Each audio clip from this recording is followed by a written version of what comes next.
जोहार साथियों, जय ओबीसी जय संविधान। आज सुप्रीम कोर्ट में ये जो मुद्दा था पंचायतों का परिसीमन, पंचायतों का रोटेशन और इस सुनवाई के दौरान जो ओबीसी आरक्षण पर जो टिप्पणी की गई थी माननीय सुप्रीम कोर्ट द्वारा कि ओबीसी आरक्षण को तब तक आप लागू नहीं कर सकते हैं जब तक कि आप ट्रिपल टेस्ट का पालन न कर लें। और पंचायती राज अधिनियम के तहत अभी जो खुर्चन जो मिल रही थी ओबीसी को, जो बचा खुचा जो आरक्षण मिल रहा था, वो भी खत्म कर दिया गया। मैं आपको बताना चाहूंगा कि सरपंच चुनाव में किस तरीके से आरक्षण मिलता है। जैसे रतलाम ग्रामीण क्षेत्र है, वहाँ एसटी एससी की आबादी यदि 45% है तो 50% में से उस 45 को आप माइनस करेंगे तो बचेंगे 5%। तो 5% आरक्षण ओबीसी को मिलेगा। इस तरीके से अलग अलग जिलों में जो शेड्यूल ट्राइब और शेड्यूल कास्ट की जो आबादी है, उस आबादी के प्रतिशत को जब हम 50% में से घटाते हैं तो जो बचता है वह आरक्षण अभी तक ओबीसी को मिल रहा था। और सुप्रीम कोर्ट का जो 17 दिसंबर का जजमेंट था, उससे वो आरक्षण जो बचा खुचा खुरचन मिल रही थी वह भी खत्म कर दी गई।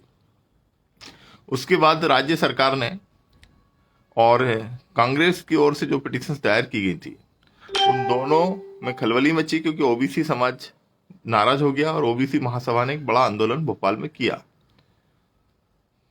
कांग्रेस की ओर से एक एप्लीकेशन फाइल की गई कि भाई चूंकि हमारा जो मुद्दा था वो ऑर्डिनेंस को चुनौती दी गई थी कि ऑर्डिनेंस गलत है, इसमें रोटेशन का पालन नहीं किया गया है, परिसीमन नहीं किया गया है, इसलिए इसको क्वेश्चन करने के लिए हमारी याचिका थी। और चूंकि अब सरकार ने ही इसको रिकॉल कर लिया है, इसलिए हमारी पिटीशन इन्फेक्चुअस हो गई है, मतलब कि वो औचित्यहीन हो गई है, उसको वापस हम लेते हैं।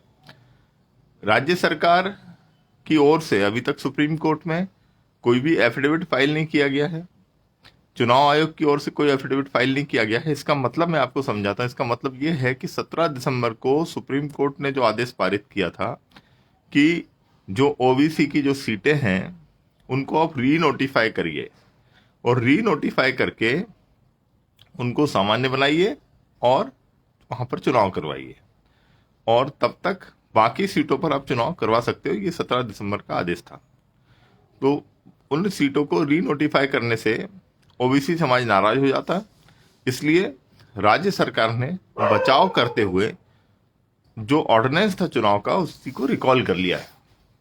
रिकॉल कर लिया है मतलब कि जिस रूल बुक से चुनाव करवाए जाने थे वो रूल बुक ही खत्म कर दी है। तो इस तरीके से सुप्रीम कोर्ट से बचने की कोशिश दोनों दल कर रहे हैं। हकीकत में जो वादे किए जा रहे हैं ओबीसी को जो आबादी के अनुपात में आरक्षण देने का, वो धरातल पे उनके लिए अभी तक करीब 284 मामले 9वीं अनुसूची में डाले गए हैं। इक्के दुक्के ही मामलों को सुप्रीम कोर्ट में चुनौती दी गई है। तो अभी राज्य सरकार की ओर से जो प्रयास किए जा रहे हैं, मैं आपको बताता हूं कि राज्य सरकार ने ओबीसी जो वोटर्स हैं उनकी काउंटिंग करवा रही है। राज्य सरकार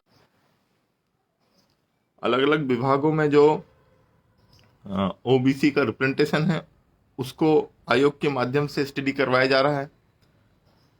इस तरीके से सरकार ट्रिपल टेस्ट का पालन किस तरीके से किया जाए उसके लिए जमीनी स्तर पर काम करता दिख रहा है। लेकिन ट्रिपल टेस्ट का पालन के उपरांत भी उसका जो थर्ड पॉइंट है वो ये है कि किसी भी परिस्थिति में 50% से ज्यादा आरक्षण सुप्रीम कोर्ट के माध्यम से नहीं मिलने वाला है। और 50% आरक्षण की जो सीमा है वो कई जिलों में एसटी एससी की जो आबादी है वो 50% तक पहुंच जाती, तो वहां आरक्षण ओबीसी को नहीं मिलता है। जहां उनकी आबादी 40% है वहां 10% मिलता है, जहां 45 है वहां 5% आरक्षण मिलता है। तो अभी तो 14% आरक्षण ही नहीं मिल रहा है। सरकारें जो दावा कर रही हैं कि हम ओबीसी को 27% आरक्षण दिलवा देंगे, उसके लिए जो प्रयास किए जाने चाहिए, मुख्यमंत्री के जो सवर्ण सलाहकार हैं वो उनको बता ही नहीं रहे हैं कि इसको किस तरीके से लागू हो सकता है, किस तरीके से ये 27% आरक्षण मिल सकता है। जेएस की ओर से भी एक याचिका, ये जो आज जो याचिका है उसमें एक इंटरवेनिंग एप्लीकेशन फाइल की गई है कि जो अनुसूचित क्षेत्र है जो जिसका मौजूदा विवाद से कोई लेना देना नहीं है, वो आदिवासियों के लिए आरक्षित है, वहां पर चुनाव त्वरित करवाए जाएं। 2 महीने के अंदर वहां पर चुनाव होने चाहिए, ऐसा एक आवेदन इंटरवेनिंग एप्लीकेशन जेएस की ओर से फाइल की गई है। क्योंकि हम चाहते हैं कि आदिवासी क्षेत्रों का विकास नहीं रुके।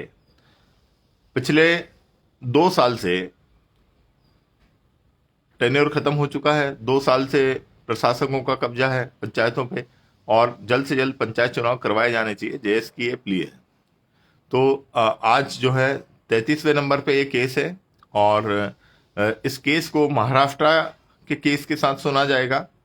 और पिछली बार जो सुनवाई हुई थी उसमें राज्य सरकार की ओर से ये बोला गया था कि आपका जो जजमेंट है उसको हमने सब जगह सर्कुलेट कर दिया गया है, और कांग्रेस की ओर से ये बोला गया था कि चूंकि ये पिटीशन अब इन्फेक्शियस हो गई है इसलिए इसको वापस लिया जाए, क्योंकि ऑर्डिनेंस को रिकॉल कर लिया गया है, और हमारी ओर से अब इस पिटीशन में कोई प्रेयर नहीं बची है, क्योंकि ये पिटीशन अब औचित्यहीन है। लेकिन उसके बावजूद सुप्रीम कोर्ट जज महोदय ने कहा कि नहीं, इसको महाराष्ट्र के साथ सुनेंगे, और आप जो है इस तरीके से बीच में छोड़ के नहीं जा सकते हैं। तो आज देखते हैं इसमें क्या होता है, और आप सब लोग नज़र बनाए रखिए, सारे ओबीसी बंधु और हमारे जेएस के लोग, कि आज इसमें क्या कार्रवाई होती है। जैसे ही सुनवाई होगी हम तुरंत आपको अवगत कराएंगे आसान भाषा में कि वहाँ क्या हुआ है एग्जैक्टली। और राज्य सरकार ने, चुनाव आयोग ने, कांग्रेस की ओर से जो वकील हैं उन लोगों ने वहाँ किस तरीके से प्रस्तुत किया है और उसका क्या होने वाला है। और मुझे लगता है कि यदि मुख्यमंत्री सही मायनों में ओबीसी समाज को 27% आरक्षण देना चाहते हैं तो उनको ये जो कोर्ट की प्रक्रिया भी चल रही है इसके इतर, इसके समानांतर एक राजनीतिक सुझाव, इसका सॉल्यूशन निकालना चाहिए। ये जो ओबीसी आरक्षण का जो विधेयक है उसको संविधान की 9वीं अनुसूची में डालना चाहिए। Thank you.